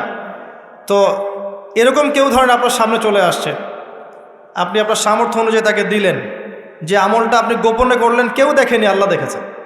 এবার আপনি এই আমলটাকে ওসিলা করে আল্লাহর কাছে দোয়া করছেন, আল্লাহ এই কাজটা যদি তোমার কাছে ভালো লেগে থাকে, আল্লাহ তুমি আমার এই বিপদটা দূর করে দাও, বা আল্লাহ আমাকে এটা পাইয়ে দাও, ইনশাআল্লাহ দেখবেন দোয়া কবুল হয়ে যাবে। আমি দলিল দিচ্ছি, আমি সময় সংক্ষিপ্ততার কারণে সবগুলোর ইবারত বলছি না, কিন্তু আমি দলিল দিচ্ছি। 3 জন ব্যক্তি গুহায় আটকে গেছে, গুহার মুখ পাথর দিয়ে বন্ধ হয়ে গেছে, এখন কোনো অবস্থাতেই বের হওয়ার কোনো সুযোগ নাই, নিশ্চিত মৃত্যু, নিশ্চিত। এই সময় 3 জন বলছে যে এখন কোনো অপশন নাই, আমাদের যদি কোনো ভালো কাজ থেকে থাকে ওর ওসিলা দিয়ে দোয়া করলে আশা করা যায় আল্লাহ পাক বিপদ থেকে আমাদেরকে উদ্ধার করতে পারেন। একজন দোয়া করছে, আল্লাহ আমার বৃদ্ধ পিতামাতা ছিল, ওই যে বললাম শুরুতে, আমার বৃদ্ধ পিতামাতা ছিল, আমি সারাদিন কৃষিকাজ করতাম, রাখাল ছিলাম, ছাগল প্রতিপালন করতাম, দুধ ধোয়াতাম, যতক্ষণ আমার মাকে না পান করিয়েছি আমি কখনো দুধ পান করি নাই। সুবহানাল্লাহ। বাসায় ফিরে গেছি, মাকে দুধ পান না করানো পর্যন্ত আমি পান করি নাই, বাবাকে না পান করানো পর্যন্ত আমি করি নাই। একদিন আমি বাসায় গিয়েছি, আমার সন্তানরা কান্নাকাটি করছে খাবারের জন্য, কিন্তু আমার মা ঘুমিয়ে গেছে। আমি মাকে দুধ পান না করিয়ে বাচ্চাদেরকেও দুধ পান করাই নাই, তারা কাঁদতে কাঁদতে ঘুমিয়ে গেছে। আল্লাহ এই কাজটা যদি তোমার কাছে ভালো লেগে থাকে, এই গুহার মুখ থেকে আমাদেরকে আজকে উদ্ধার করো। পাথরটা একটু সরে গেল, পাথর আল্লাহর হুকুম শোনে না। পাহাড় দেখেছেন? পাহাড়ের ভিতর থেকে যে পানিগুলো বের হয়, মিষ্টি পানি, এর কোনো উৎস আছে? কোনো উৎস নাই। গিয়ে দেখবেন উপরে কোনো উৎসই নাই। এমন না যে উপর থেকে পানি পড়ছে, এই পানিটা এসে সেখানে পড়ছে, পাহাড়ের ভিতর থেকে পানি বের হচ্ছে। এগুলো কিভাবে সম্ভব? আল্লাহ পাকের কুদরত। তো পাথরের মুখটা সরে গেল, পাহাড়ের ওখান থেকে গুহার মুখ থেকে পাথরটা একটু সরে গেল, কিন্তু বের হওয়ার জন্য এনাফ না। আরেকজন বলছেন, আল্লাহ আমার একজন চাচাতো বোন ছিল, কাজিন। যুবকরা ভালো করে শোনেন, যদি জিনা ছাড়তে পারেন এবং হারাম সম্পর্ক থেকে বের হয়ে আসতে পারেন, আল্লাহ পাক আপনাকে সাক্ষাৎ মৌতের হাত থেকে বের করতে পারেন। ওই যুবক বলছে, আমার একজন চাচাতো বোন ছিল, অত্যন্ত সুন্দরী, আমি খুব করে তাকে চাইতাম যে আমি যেন তাকে পাই। আমি তাকে প্রপোজ করলাম, খারাপ প্রপোজ, বিয়ে প্রপোজ নয়, হারাম প্রপোজাল। সে বলল যে আমাকে যদি 100 স্বর্ণ মুদ্রা দিতে পারো তাহলে আমি রাজি। সে 100 স্বর্ণ মুদ্রা অনেক কষ্ট করে কামাই করে সে ওই মেয়েকে দিল। একা পেয়েছে মেয়েকে, তার চাচাতো বোনকে সে সেই স্বর্ণ মুদ্রা দিল। দেওয়ার পরে সে অবৈধ কাজ করার জন্যে প্রস্তুতি নিয়েছে। সে বলছে, আমি এমন জায়গায় ছিলাম যে আমি সেই মেয়ের 2 পায়ের মাঝখানে বসেছি, 2 পায়ের মাঝখানে বসেছি। এমত অবস্থায় মেয়ে আমাকে বলছে যে হে আল্লাহর বান্দা, আল্লাহকে ভয় করো। তখন আমি 100 স্বর্ণ মুদ্রাও রেখে আসছি, আল্লাহ তোমার ভয় আমি সেই জেনা থেকে চলে আসছি, আমি সেখানে জেনা করি নাই। আল্লাহ এই কাজটা যদি তোমার সন্তুষ্টির জন্য করে থাকি, আল্লাহ আজকে আমাদেরকে সাক্ষাৎ মৌতের হাত থেকে বাঁচান। এই পাথর আরও সরে গেল। এখান থেকে যুবক ভাইদেরকে বলবো যে নাম্বার ডিলিট করে দেন, সব কিছু ডিলিট করে দেন। আপনাকে আল্লাহ পাক ওই বাচ্চা ওই 3 জন যুবকের মতো করে বাঁচাবেন ইনশাআল্লাহ। যে কোনো আপনার যে কোনো দোয়া কবুল হবে ইনশাআল্লাহ। আপনার যে কোনো দোয়া কবুল হবে যদি আপনি জিনা ছাড়তে পারেন। আল্লাহ পাক বলেছেন ওয়ালা তাকরাবু জিনা, ধারের কাছেও যেও না, করোনা নয়, ধারের কাছেও যেও না। আর আমরা বলছি কাছে আসার গল্প, এরা কত বড় লম্পট চিন্তা করে দেখেন। আল্লাহ বলেছেন লা তাকরাবু জিনা, জিনা এটা এর কাছেও যেও না। আর আমাদের এই যুব সমাজকে শিখাচ্ছে এই ক্র্যাশ আর ফ্রি মিক্সিং হচ্ছে কাছে আসার গল্প। নাউজুবিল্লাহ, কত বড় আল্লাহদ্রোহী চিন্তা করে দেখেন। ইকোনমিক্যালি বয়কট করে দেন, ইকোনমিক্যালি বয়কট করেন, কিনবেনই না প্রোডাক্ট, আপনি যাবেনই না ধারের কাছে। সরাসরি যারা আল্লাহর কোরআনের আয়াতের বিরোধিতা করবে আপনি ধার কাছেই যাবেন না। এদেরকে বয়কট করে চলবেন, একা চলবেন, কোনো সমস্যা নেই। কি সমস্যা? নিমের ডাল দিয়ে দাঁত মাজবো, কি সমস্যা? নিমের দাঁত আছে না, এটা দাঁত মাজবেন, কি সমস্যা? যাবেন না সামনে, যায়েন না। লাখ লাখ কোটি কোটি মানুষ যায়েন না, দেখবেন কয়দিন পর ভুল স্বীকার করে বলবে ঠিক আছে ভুল হয়ে গেছে। প্রতিবাদ করতে পারি না। ওই যে মুসলিমরা যদি তেলটা বন্ধ করে ফেলতো, যে তেল দিব না, সুয়েজ খাল দিয়ে কাউকে যাইতে দিব না, অমুক দিক দিয়ে রুট বন্ধ করে দেব, দেখতেন সব সিধা হয়ে গেছে। হ্যাঁ, আমরা পারি নাই, যে আমরা ওই জায়গাগুলো তো পারি নাই, আমরা আপোষ করে ফেলছি, এই কারণে আমাদের এই অবস্থা হয়েছে। যাই হোক, আল্লাহ পাক আমাদের ইমানি জজবা দান করুন, আমি। আরেকজন ছিল, সে বলছে যে তার একজন কর্মচারী ছিল, কর্মচারী কিছু বেতন পেত, ধরেন মাসিক বেতন ধরেন 5,000 টাকা 10,000 টাকা এরকম পেত। সে ওই বেতনটা না নিয়ে চলে যায়, তখন মালিক এই বেতনটার টাকা দিয়ে কিছু পশু কিনেছে, গবাদি পশু। পরে আস্তে আস্তে আস্তে আস্তে এগুলো বৃদ্ধি পেয়েছে। কথা বুঝতে পারছেন? অনেক দিন পর সেই শ্রমিক এসেছে, এসে বলেছে আমার সেই পারিশ্রমিক আমাকে দেন। তখন এই মালিক বলছে সমস্ত গবাদি পশুই তোমার। তো এই শ্রমিক বলছে যে আমার সাথে কি মশকরা করছেন? আমি তো 1 মাসের মজুরি পাই। তখন সে বলছে না, মশকরা করছি না, বরং ওই মজুরি দিয়ে আমি 2টা পশু কিনেছিলাম, এখান থেকে এতগুলো পশু হয়েছে, সবগুলোই তোমার। সে সবগুলো দিয়ে দিয়েছে, সুবহানাল্লাহ। তো সে বলছে আল্লাহ, এই কাজটা যদি আমি তোমার সন্তুষ্টির জন্য করে থাকি, এই পাথরটা সরিয়ে দাও। গুহার মুখ থেকে পাথর সরে গেল, আলহামদুলিল্লাহ। এগুলো কোনো গাল গল্প নয়, কোনো কেচ্ছা কাহিনী নয়, এগুলো কিন্তু ইসরায়েলি রিওয়ায়াতও নয়, সহি হাদিস এগুলা। নবী সাল্লাল্লাহু আলাইহি ওয়াসাল্লাম হাদিসগুলো বলেছেন, এক সরিষা দানা পরিমাণ মিথ্যা নাই এখানে। এখান থেকে বলতে যাচ্ছিলাম, দোয়া কবুলের অন্যতম একটা উপায় হচ্ছে আপনি কোনো ভালো কাজ করেন গোপনে, যেটা আল্লাহ ছাড়া কেউ জানে না, ওর ওসিলা করে আপনি আল্লাহর কাছে চান, দোয়া কবুল হবে ইনশাআল্লাহ। আরেকটা অপশন হচ্ছে আল্লাহ পাকের যে নাম এবং সিফতগুলো আছে এগুলোকে ওসিলা করে দোয়া করা। যেমন আল্লাহ, তোমার রহমান নামের ওসিলায় আমি তোমার কাছে দয়া চাচ্ছি, তোমার আল গফুর নামের ওসিলায় আমি ক্ষমা চাচ্ছি, তোমার আর রাজ্জাক নামের ওসিলায় আমি রিজিক চাচ্ছি, ওয়াহাব নামের ওসিলায় আমি সন্তান চাচ্ছি, ইত্যাদি। কথা কি বুঝতে পারছেন? যে নামের সাথে যে বিষয়টা যায় এটা ওসিলা করে আপনি দোয়া করলে ইনশাআল্লাহ তাআলা আপনি আপনার ফলাফল পাবেন। আর একটা সবচেয়ে বড় অস্ত্র শিখিয়ে দিচ্ছি, এটা আমি কাউকে শিখাইনি আজ পর্যন্ত, আজকেই প্রথম। এবং আমি আমার জীবনে দেখেছি এই ওসিলা করে যা চেয়েছি পাইনি এমন কোনোদিনও যায় নাই, আলহামদুলিল্লাহ। আমি সম্পূর্ণ আল্লাহ পাকের কৃতজ্ঞতা এবং শুকরিয়া আদায় করছি। এইটা ওসিলা করে আমি যা চেয়েছি আমি সারা জীবনে তাই পেয়েছি। এবং আমি বিশ্বাস করি আমি যা পেয়েছি, এই বয়সে আমি যা পেয়েছি আল্লাহ পাক কোটি কোটি মানুষকে তা দেন নাই, এটা আমি বিশ্বাস করি। এই বয়সে আমি যা পেয়েছি আল্লাহ পাক আমাকে যা দিয়েছেন, যত দিয়েছেন, কোটি কোটি মানুষকে আল্লাহ পাক তা দেন নাই, আমি এমনটাই মনে করি। আমি কি শিখাই দেব সেটা? আপনি আল্লাহ পাকের তাওহীদের ওসিলা দিয়ে দোয়া করেন। দোয়া করতে করতে আল্লাহকে বলেন, আল্লাহ তোমার তাওহীদের কালিমা লা ইলাহা ইল্লাল্লাহ এর ওসিলা করে তোমার কাছে আমি চাচ্ছি, আপনি পাবেন ইনশাআল্লাহ। যদি আপনার রিজিক হালাল হয়, যদি আপনার আকীদায় শিরক না থাকে, যদি আপনার আমলে বেদাত না থাকে, ইনশাআল্লাহ পাবেন। এর পরেও দুটা কথা আছে, সেটা হলো যদি দেখেন পান নাই, ইনস্ট্যান্ট পান নাই, মনে করবেন না দোয়া কবুল হয় নাই। এমনও দোয়া আছে যে আমি 10 বছর থেকে করছি এখনো পাইনি। এমনও দোয়া আছে আমি নিজেই 10 বছর থেকে করছি, আমার কাছে মনে হয় 2009-10 সাল থেকে আমি করছি, এখন পর্যন্ত পাইনি, ইনশাল্লাহ পাবো। তো ইনস্ট্যান্ট সব পেতে হবে এমন নয়। যদি দেখেন পান নাই, তার মানে তিনটা বিষয় ঘটেছে। একটা, বান্দা দোয়া করেছে, সাথে সাথে কবুল করা হয়নি, আপনাকে এটা উপযুক্ত সময় দেয়া হবে ইনশাআল্লাহ। 2 নাম্বার, এই যে আপনি আল্লাহর কাছে চেয়েছেন, এর ওসিলায় আল্লাহ পাক আপনার আমল, আপনার তাকদীর থেকে কোনো বিপদ আপদ সরিয়ে দিয়েছে, আপনি বুঝতে পারেননি।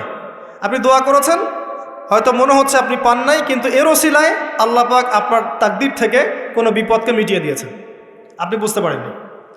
আরেকটা হচ্ছে দুটার কোনোটাই হয়নি, কিন্তু পরকালে কিয়ামতের মাঠে আল্লাহ আপনাকে দিবেন জন্য জমা রেখেছেন। অতএব দোয়া করলে কোনো লস নাই। বেশি বেশি দোয়া করবেন, সেজদায় বেশি বেশি দোয়া করবেন, ফরজ সালাতের আগে পরে করবেন, নর্মালি হাত তুলে দোয়া করবেন, নফল নামাজ পড়ে করবেন, দান সাদাকা করে করবেন, কোরআন তেলাওয়াত করে করবেন, দোয়া বাড়িয়ে দেন। আত্মশুদ্ধির কথা আমরা যে বলি না, কয়েকটা বিষয় জড়িত। বেশি বেশি কোরআন তেলাওয়াত করলে আত্মশুদ্ধি হয়, বেশি বেশি জিকির করলে আত্মশুদ্ধি হয়, আল্লাহওয়ালা মানুষের সহবতে গিয়ে পড়ে থাকলে আত্মশুদ্ধি হয়, বেশি বেশি দোয়া করলে আত্মশুদ্ধি হয়, বেশি বেশি পরকালে কথা ফিকির করলে আত্মশুদ্ধি হয়। এগুলোর খুব বেশি প্রয়োজন।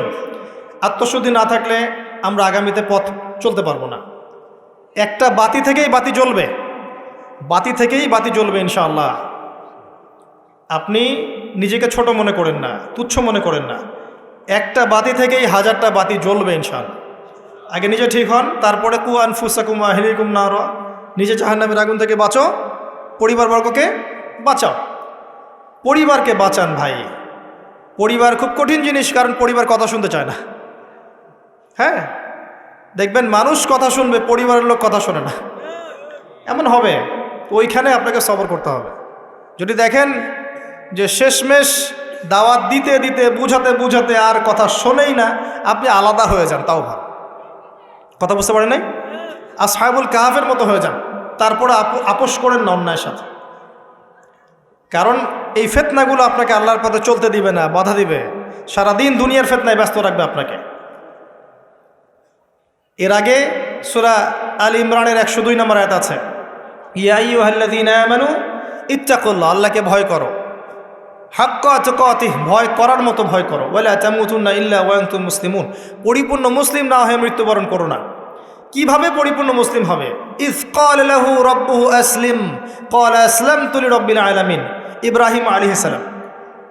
যখনই আল্লাহর কোনো বিধান চলে আসবে, হুকুম চলে আসবে, সাথে সাথে আত্মসমর্পণ, এর নাম মুসলিম। বলবে না যুক্তি কি, দর্শন কি, বিজ্ঞান কি, জিজ্ঞেস করবে না, সে আত্মসমর্পণ করবে, এর নাম মুসলিম। প্রত্যেকটার পিছনে যুক্তি, বিজ্ঞান, দর্শন থাকবে ঠিকই, কিন্তু আপনার বুঝে নাও আসতে পারে, আপনার বুঝে নাও আসতে পারে। বুঝে না আসলে এর মানে এই নয় যে ওর মধ্যে কোনো বিজ্ঞান নাই, কোনো দর্শন নাই, কিছু নেই। ইব্রাহিম আলাইহিস সালামকে বলা হয়েছে সন্তানকে জবাই করো, জিজ্ঞেস করেননি এটা তো আনসাইন্টিফিক, কেন করব, যুক্তি কি, জিজ্ঞেস করেছেন? স্ত্রীকে রেখে আসো, বাচ্চাকে রেখে আসো, জিজ্ঞেস করেছেন? জনমানসূন্য জায়গায় আল্লাহ কি করব, কেন রেখে আসবো? ইসলাম এর নাম, ইসলাম এর নাম, এর নাম নয় এই সেজদা করো, সেজদা করো আদমকে, সে বলছে খলাকতানি মিন নার খলাকতাহু মিন তিন, এর নাম ইসলাম নয়। কথা কি বুঝতে পারছেন? যুক্তি দিচ্ছে উল্টা, আমাকে সৃষ্টি করেছে আগুন দিয়ে, তাকে মাটি দিয়ে, কেন আমি সেজদা করতে যাব? এর নাম মুসলিম নয়, এর নাম ইসলাম নয়। ইয ক্বালা লাহু রাব্বুহু আসলিম ক্বালা আসলামতু লিরাব্বিল আলামিন, এর নাম ইসলাম, ইব্রাহিম আলাইহিস সালাম। এরপরে পরিবার, পরিবারের পরে আগামী প্রজন্ম, আগামী প্রজন্মের ফিকির করতে হবে। আগামী প্রজন্মকে এমনভাবে মানুষ করতে হবে যেন এরা আগামী বিশ্বটাকে ফেস করতে পারে। বিশ্বাস করেন এখন বিশ্বের অবস্থা যা, আগামী বিশ্বের অবস্থা আরও ভয়ঙ্কর হবে। যদি আল্লাহ না করুক, আমরা দোয়া করছি যেন আল্লাহ না করে, যদি আল্লাহ না করুক ইউক্রেন আর রাশিয়ার যুদ্ধটা পারমাণবিক যুদ্ধের দিকে যায়, বিশ্বের অবস্থা খারাপ আছে। এটা যারা জিওপলিটিক্স পড়ে, পলিটিক্যাল সায়েন্স পড়ে, যারা রাজনীতি করে, তারা জানে বিষয়টা। মিলিটারি সায়েন্স যারা পড়েছে তারা জানে, একটা নিউক্লিয়ার যুদ্ধ বিশ্বের প্রেক্ষাপট চেঞ্জ করে রেখে দেবে।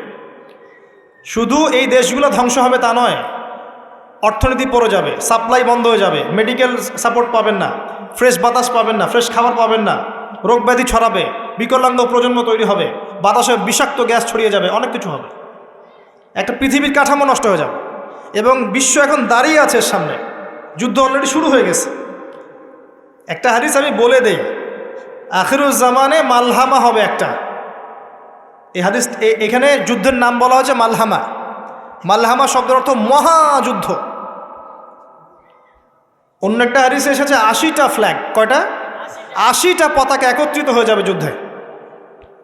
আর 80টা পতাকাকে একত্রিত কোন সংগঠন করতে পারে বলেন? United Nations. জি, ওরা করতে পারে। জি, ওরাই করতে পারে। 80টা ফ্ল্যাগকে একত্রিত করতে পারবে, কারণ ওয়ার্ল্ড এখন একটা ভিলেজের মতো। এবং এটা এত ম্যাসাকার যুদ্ধ হবে যে 1/3 মানুষ মারা যেতে পারে। পৃথিবীর 1/3 মানুষ গন কেস, একদম ডেড। আর এত মানুষ কখন মারা যেতে পারে? ঢাল তলোয়ারের যুদ্ধে কি মানুষ এভাবে মারা যেতে পারে? নবী সাল্লাল্লাহু আলাইহি ওয়াসাল্লামের 23 বছরের জীবনে 100-র মতো যুদ্ধ হয়েছে না? ছোট বড় মিলে, গাজবা সারিয়া মিলে হিসাব করে দেখবেন 10,000-এর বেশি মানুষও মারা যায়নি। হ্যাঁ, যায় নাই এতগুলোতে। কিন্তু আপনি দেখবেন জাপানের হিরোশিমায়, নাগাসাকিতে এক একটাতেই শেষ, লাখ লাখ কোটি কোটি মানুষ শেষ। শুধু ভিয়েতনাম যুদ্ধে এই পশ্চিমারা কতগুলো মানুষকে হত্যা করেছে দেখেন। চীনে মাওসেতুং কতগুলো মানুষকে মেরেছে দেখেন। রাশিয়ার ওই যে কমিউনিজম বিপ্লব যখন হয়েছে তখন কতগুলো মানুষকে মেরেছে দেখেন। ইরাকে কতগুলো মানুষকে মেরেছে দেখেন। আফগানিস্তানে কতগুলো মানুষকে মেরেছে দেখেন। যারা মানবতার স্লোগান দিয়ে বেড়ায়, যারা হিউম্যানিটির গান শোনায়, তাদের কারণে পৃথিবীতে কত মানুষ যে মারা গেছে এর হিসেব নাই। আর এই মালহামা এমন হবে যেটাতে 1/3 মানুষ যদি মারা যায়, বুঝতে হবে এটা কোনো প্রফেশনাল কনভেনশনাল যুদ্ধ হবে না, এটা নিউক্লিয়ার যুদ্ধ হবে। এবং সবাই এটা আজ করে সামনে একটা নিউক্লিয়ার যুদ্ধ হতে পারে। এরা ট্রাই করেছিল প্যালেস্টাইন ইস্যু নিয়ে, সিরিয়া নিয়ে, এখন এই যে ইউক্রেন ইস্যু নিয়ে। এর আগে আরেকটা ইস্যু নিয়ে চেষ্টা করেছে, এদিকে ইরাকে চেষ্টা করেছে, আফগানিস্তানে চেষ্টা করেছে। তারা চায় সারা ওয়ার্ল্ডে একটা নিউক্লিয়ার যুদ্ধ হয়ে যাক। কারা চায়? প্রশ্ন একটা ভালো প্রশ্ন, কারা চায়? যারা প্রশ্ন করেছিল যে ওই ব্যক্তিকে গিয়ে জিজ্ঞাসা করবে রূহ কাকে বলে, আসহাবুল কাহফের কি হয়েছিল, জুলকারনাইন বাদশার কি হয়েছিল, সে যদি অ্যান্সার করতে পারে সে প্রকৃত নবী, তখন তাকে নবী হিসেবে মানবো, তার আগে মানবো না। ওই জাতি চায় যে ওয়ার্ল্ডে একটা নিউক্লিয়ার যুদ্ধ হয়ে যাক। কারণ আমি আপনাকে বুঝাচ্ছি, দাঁড়ান। প্রথম বিশ্বযুদ্ধের পরে একটা রাষ্ট্র এসেছে সারা ওয়ার্ল্ডকে রুল করতে। দ্বিতীয় বিশ্বযুদ্ধের পর আরেকটা রাষ্ট্র এসেছে রুল করতে। এখন নতুন কোনো রাষ্ট্রকে রুল করতে হলে একটা যুদ্ধ বাঁধাতে হবে, তাছাড়া ওয়ার্ল্ডের প্রেক্ষাপট চেঞ্জ হবে না। গভীরতা বুঝে যান, ওয়ার্ল্ড অ্যাফেয়ার্স বুঝেন, জিওপলিটিক্স পড়েন, আপনি বুঝতে পারবেন। এবং এগুলো পড়তে হবে কোরআন সুন্নাহর চোখ দিয়ে, বাহ্যিক চোখ দিয়ে পড়লে বুঝতে পারবেন না। ওয়ার্ল্ড এদিকে যাবে, আপনার ম্যাসাকার একটা মালহামা আসবে। আমরা জানি প্রচুর মুসলিম মারা যাবে, প্রচুর, এই মহামারী দিয়েও এবং ওইসব আজাব গজবেও। আল্লাহ পাক মানুষ কমিয়ে ফেলবেন, অল্প মানুষ থাকবে। আল মাহদির সাথে অল্প মানুষ থাকবে, বেশি মানুষ থাকবে না। এবং এটা সুখবর নয় আমাদের জন্য তিনি আসছেন, দুঃখবর আমাদের জন্য, জানেন? এটা সুখবর নয় কিন্তু আমাদের জন্য যে হ্যাঁ উনি আসবেন সব ঠিক হয়ে যাবে, এরকম নয় বিষয়টা।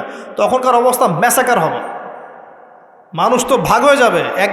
একদল তো তাকে অস্বীকার করবে এবং তাদের কাছেও দলিল থাকবে, যেমন এখন তাদের কাছে দলিল আছে। আরেক দল দেখবেন তার সাথে শহীদ, আরেকজন অল্প মানুষ বেঁচে থাকবে, এদের হাতে আল্লাহ পাক পতাকা দিবেন। কিন্তু এরাও দাজ্জালের অনুসারীদেরকে মারতে পারবে না। দাজ্জালের ফলোয়ার্সদেরকে মারার জন্য আল্লাহ পাক ঈসা আলাইহিস সালামকে নামাবেন পৃথিবীতে। এখনও তিনি বাকি আছেন। এখনও শেষ জামানার সবচেয়ে গুরুত্বপূর্ণ চরিত্র হচ্ছে ঈসা আলাইহিস সালাম, তার হাতেই মাসিহুদ দাজ্জাল মারা যাবে। আর আমি আপনাকে বলে দেই, মাসিহুদ দাজ্জালকে ফলো করবে এই জিউজরা, ইহুদিরা। এটা স্পষ্ট হাদিস, ইহুদিরা দাজ্জালকে ফলো করবে, স্পষ্ট হাদিস। এখন আপনি খেয়াল করে দেখেন, বিগত 100 বছর না, বিগত 2000 বছরে ইহুদিদের কোনো রাষ্ট্র ছিল না, কোনো রাষ্ট্র ছিল না। লাস্ট এই 70 বছরের রাষ্ট্র পেয়েছে। এদের ইউনাইটেড ছিল না, সারা ওয়ার্ল্ড থেকে এক জায়গায় এসেছে এবং সেখান থেকে সারা ওয়ার্ল্ডের সমস্ত বিষয় ডিল করছে। এখন এরা অলরেডি মঞ্চ প্রস্তুত করে ফেলেছে, আর আমরা এখনও ওই যে হালুয়া রুটি সামাই খাচ্ছি। কথা বললে মাইন্ড করে, কিন্তু বাস্তবতা এমন। এখানে আমি জানি যে আমাদের কিছু করার নাই আপাতত, কিন্তু ইনশাআল্লাহ তাআলা যদি গোড়ার থেকে কাজ শুরু করেন, আল্লাহ পাক এমন প্রজন্ম নিয়ে আসবে ইনশাআল্লাহ যারা ইসলামের পতাকা হাতে নেবে ইনশাআল্লাহ। দেখেন ইনশাআল্লাহ তাআলা এটা হবে, কিন্তু এখন সামনের দিনগুলো খারাপ। এখন আমি আপনাকে বলি, এই মাসিহুদ দাজ্জাল থেকে আপনাকে একটা সূরা বাঁচাবে, যেই সূরার নাম সূরাতুল কাহফ। কোন সূরা? এই সূরা জুমার দিনে পড়া আপনার জন্য সুন্নাহ। আজকে জুমার দিন সূরা কাহফ মাস্ট বি তেলাওয়াত করবেন। আল্লাহর ওয়াস্তে অর্থটা বোঝার চেষ্টা করেন। আমি কোনোদিনও বলিনি যে কোরআন তেলাওয়াত করলে নাকি নাই, আল্লাহর কসম কোনোদিনও না। কিন্তু আপনি তেলাওয়াত করলে এর ভিতরে অর্থটা বুঝতে পারবেন না যদি আপনি অর্থ না জানেন, আরবি ব্যাকরণ না জানেন, আরবি ভাষা না জানেন, তাফসীর না পড়েন, আপনি তর্জমা না পড়েন, আপনি বুঝতে পারবেন না। আল্লাহ পাক ওয়ালা তাফার, একসাথে থাকো, বিভক্ত হয়েও না। এই যে আমি আয়াতটা তেলাওয়াত করে অর্থ করে শোনালাম, এখন আপনার কলিজার মধ্যে একটা বিষয় মেসেজ পৌঁছালো যে আল্লাহ পাক ঐক্যবদ্ধ থাকতে বলেছে। শুধু যদি আমি আয়াতটা তেলাওয়াত করতাম, অর্থ আপনাকে না বলতাম, আপনি না বুঝতেন, আপনি কিন্তু মেসেজটা পেতেন না। পেতেন? আল্লাহ বলেছেন জেনার ধার কাছে যেও না, ওয়ালা তাকরাবু জিনা। আমি যদি শুধু এটা তেলাওয়াত করে দিই আপনাকে অর্থটা না বলি, আপনি বুঝতে পারবেন না। আল্লাহ বলেছেন সুদ ছেড়ে দাও, না ছাড়লে আল্লাহ এবং তার রাসূলের সাথে যুদ্ধের ঘোষণা শুনে রাখো, সূরা বাকারায় আছে। এখন আমি যদি ওয়াদারু মা বাকিয়া মিনার রিবা ওয়া ইল্লাম তাফআলু ফাআযানু বিহারবিন মিনাল্লাহি ওয়া রাসূলিহি এই আয়াতে অর্থ করে না শোনাই, আপনি কি বুঝতে পারবেন? আর আপনি যদি অর্থ না জানেন তাহলে কি বুঝতে পারবেন? তাহলে কি আল্লাহর বার্তা জানার জন্য অর্থের প্রয়োজন নাই? এটাই বোঝাতে চেয়েছে। এবং এই অর্থ আপনি করতে পারবেন না যদি আপনি অ্যারাবিক ল্যাঙ্গুয়েজ না জানেন, ভাষা না জানেন, মাদ্রাসার বইগুলো না পড়েন, আলেম ওলামার কাছে না যান। এইগুলোতে যেতেই হবে, তারপরে আপনি এগুলো শিখবেন ইনশাআল্লাহ। শেখাটা আমাদের উচিত। এই সূরা অর্থসহ পড়েন, সূরা কাহফ গভীরভাবে পড়ার চেষ্টা করেন। এই সূরাই আপনাকে বাঁচাবে ইনশাআল্লাহ মাসিহুদ দাজ্জাল থেকে। এই সূরার প্রথম 10টা আয়াত মুখস্থ করবেন, আজকেই মুখস্থ করবেন। হাত উঁচু করেন, কারা কারা মুখস্থ করবেন? সূরা কাহফের প্রথম 10টা আয়াত অবশ্যই মুখস্থ করবেন। নবী সাল্লাল্লাহু আলাইহি ওয়াসাল্লাম বলেছেন এই 10টা আয়াত যে মুখস্থ করবে, তার জীবদ্দশায় যদি দাজ্জাল বের হয়, দাজ্জাল তার কোনো ক্ষতি করতে পারবে না ইনশাআল্লাহ। এর সাথে শেষের 10টা আয়াত মুখস্থ করেন এবং এটা তেলাওয়াত করেন, অর্থটা বোঝার চেষ্টা করেন। আমি শুধু এতটুকু বলে দিই, আপনাকে কিছু সারমর্ম বলে দিচ্ছি আমি। সেটা হলো, এই সূরার মধ্যে 4টা গল্প আছে। কয়টা? 4টা। আসহাবুল কাহফের কি হয়েছিল, যুলকারনাইন বাদশার কি হয়েছিল, বা আলাইহিস সালাম, নবী মূসা আলাইহিস সালাম এবং খিদির আলাইহিস সালামের মাঝখানের জ্ঞানের এনকাউন্টার, আরেকটা হচ্ছে 2 বন্ধুর গল্প, একজন বড়লোক একজন গরিব। আপনি পড়া শুরু করবেন নবী মূসা আলাইহিস সালাম এবং খিদির আলাইহিস সালামের গল্প থেকে। ওখানে আপনি পাবেন কিভাবে এটাকে পড়তে হবে। ওখানে আপনি পাবেন যে আপনাকে খিদির হতে হবে, 2 চোখ দিয়ে দেখতে হবে, বাইরের চোখ ভিতরের চোখ। বাহ্যিক চোখ দিয়ে সব বুঝতে পারবেন না, আধ্যাত্মিকত্ব লাগবে। এরপরে আপনি 2 বন্ধুর গল্প পড়েন, তারপরে আসহাবুল কাহফের গল্প পড়েন। এটা গল্প না, আসলে এটা ঘটনা। এই ঘটনা আপনাকে দাজ্জাল থেকে বাঁচানোর মেসেজ দিবে। আসহাবুল কাহফ যা যা করেছেন, আপনি আমি যদি তাই করতে পারি তাহলে বাঁচতে পারেন, অন্য কোনো অপশন নেই। এটাই সেই মেসেজ। আসহাবুল কাহফ যা যা করেছেন গুহাবাসী, আপনাকেও তাই করতে হবে, তখন আপনি মাসিহুদ দাজ্জাল এবং তার সভ্যতা ফেতনা থেকে বাঁচতে পারবেন, অন্য কোনো অপশন নাই। আর সবশেষে একটা সুসংবাদ, যুলকারনাইন আলাইহিস সালাম। এটা হচ্ছে এরকম যে যুলকারনাইন আলাইহিস সালামকে আল্লাহ মাশরিক মাগরিব সমস্ত রাজত্ব দিয়েছিলেন। অচিরে আল্লাহ পাক এই ঘটনা ঘটাবেন আরও 2 জন ব্যক্তিকে দ্বারা, আল মাহদি এবং ঈসা ইবনে মারইয়াম। এই মেসেজগুলো আপনাকে সূরা কাহফ দিবে ইনশাআল্লাহ। গভীরভাবে পড়েন, অন্তত একটা বার অর্থসহ পড়েন, গবেষণা করেন। যে তাফসিরটা আপনার কাছে ভালো মনে হয়, মারিফুল কোরআন হোক, জালালাইন হোক, ইবনে কাসির, আপনার কাছে যেটা ভালো মনে হয় ওটা নিয়ে বসেন। জুমার দিনে এই আমলগুলো করেন। আল্লাহ পাক আপনার জুমার দিনে বারকাত নাজিল করুক। আল্লাহ পাক জুমার দিনে আপনাদের দোয়াগুলো কবুল করুন এবং জুমার অন্যান্য আমলগুলো সঠিকভাবে করার তৌফিক এনায়েত করুন। স্পেশালি সূরা কাহফকে গভীরভাবে বুঝে পড়ার তৌফিক দান করুন, যাতে করে আপনারা আগামী দিনগুলোতে যে ফিতনাগুলো আসতে যাচ্ছে এগুলো থেকে বাঁচার পথ ও পদ্ধতি খুঁজে পান। এতটুকু দোয়া করে আমি আমার আজকের আলোচনা এখানে শেষ করছি। সুবহানাকা আল্লাহুম্মা বিহামদিক, আশহাদু আল্লা ইলাহা ইল্লা আনতা আস্তাগফিরুকা ওয়া আতুবু ইলাইক। আসসালামু আলাইকুম ওয়া রাহমাতুল্লাহ।